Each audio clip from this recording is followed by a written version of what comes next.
Hello, I'm Cynthia Richardson, and today we're in my kitchen where I spend most of my time of the day. Being a stay-at-home mom and a full-time student, we really don't get to go out to eat much, and it's really not in our budget. So today, my kids love pizza. It's simple, everybody can eat it, you just make one big thing, it's pizza. I'm actually going to make a stromboli today, but we're going to use the same crust as our pizza crust. I've gone through and searched for a couple different crusts that I looked for online. I've learned that majority of them all have pretty much the same ingredients. The only difference is how you put it together. This one I really like. It's quick, easy, and you pretty much combine it all and it's done. This recipe is by Paula Deen, and it makes two pizza crusts.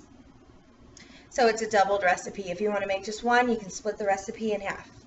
But first, we're going to need our Easy Rise yeast, instant dry yeast, 2 packs of those.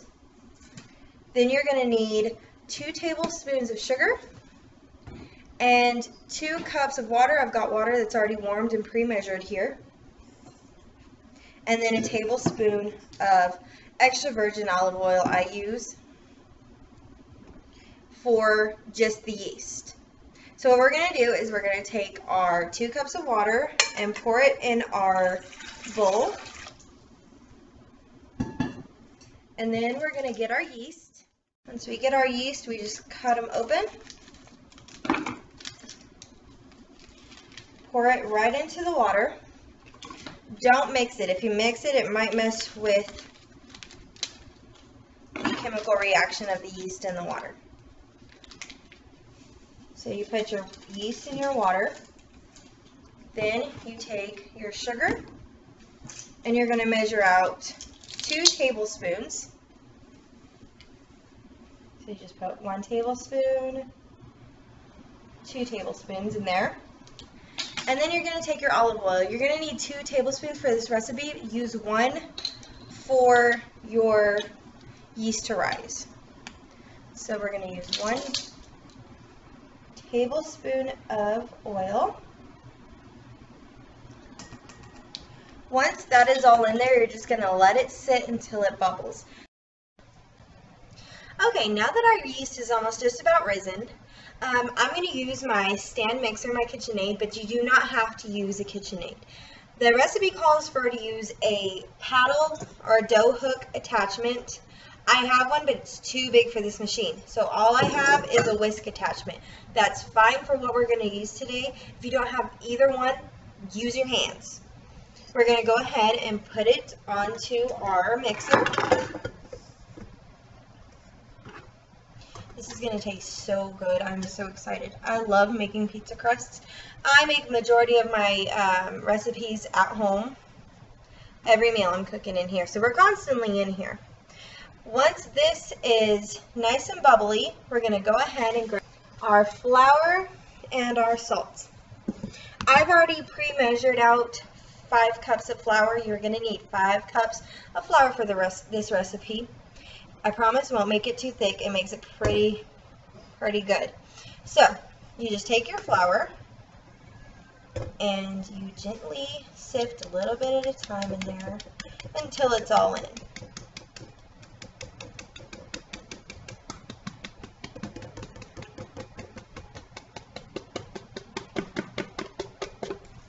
Okay, once you've put your flour, you're going to need 2 teaspoons of salt. I'm pretty good at measuring this stuff out because I've been doing it for so long, but you can use a measuring device. That's totally fine. Alright, so now that we've got our flour and our salt mixed in with our yeast base, we're going to go ahead and turn it on. I put it on medium to high, and once it starts to come off the edges, it's time to stop. So we're just going to turn that on.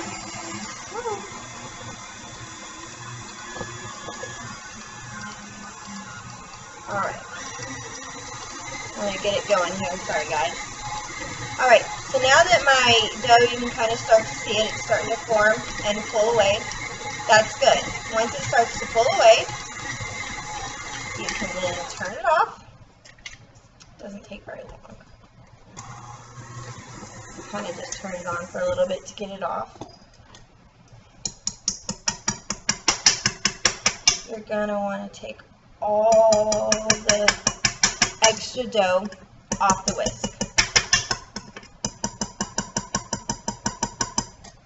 Alright. Now, once you have your dough and it looks about like that, just take your hands. I've washed mine, I promise. You just take them and roll the dough and knead it until it starts to form a little ball. If it's still kind of sticky and sticking to your hands a little bit, you can add a little bit more flour to kind of give it that consistency that you want. I'm probably going to add just a little bit of flour. You don't want to add too much flour because adding too much flour will make it too tough, and you don't want that. You want a nice soft dough. It's pretty easy to roll out once it's already risen and everything. So you're just going to take your flour and knead it. And once you've kneaded it, it turns into a pretty soft ball, which is going to look like this. Just roll it. You don't want to overwork it. If you overwork it, it'll be tough. You want it to be soft. So once you do that, you put it down.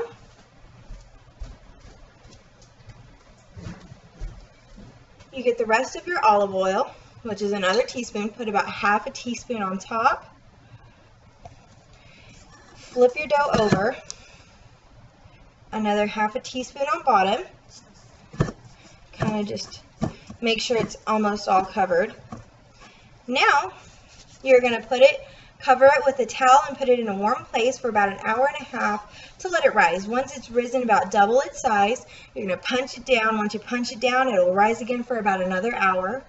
After you do that, it's ready to go. You roll it out, you put it on just about anything. So that's about it. I hope you enjoyed this video. I had a blast making it for you, and I really hope I helped you with this recipe. This is a really easy pizza dough, and for the 2 hours it had to rise, we were at the pool, so we changed clothes. We had an amazing stromboli this evening for our dinner, and it came out perfect. If anything else, you can tweak the recipe a little bit to add some flavor. This is just a basic recipe that I found online that comes out so nicely. If you want to see any more videos of me cooking, drop a comment below and tell me what you want to see. I get most of my recipes for Pinterest, so if there's anything that you want me to try before you do, go ahead and I'll give you a review. Also, go ahead and like this video and share with your friends. Have a great afternoon, and I really hope you enjoyed this.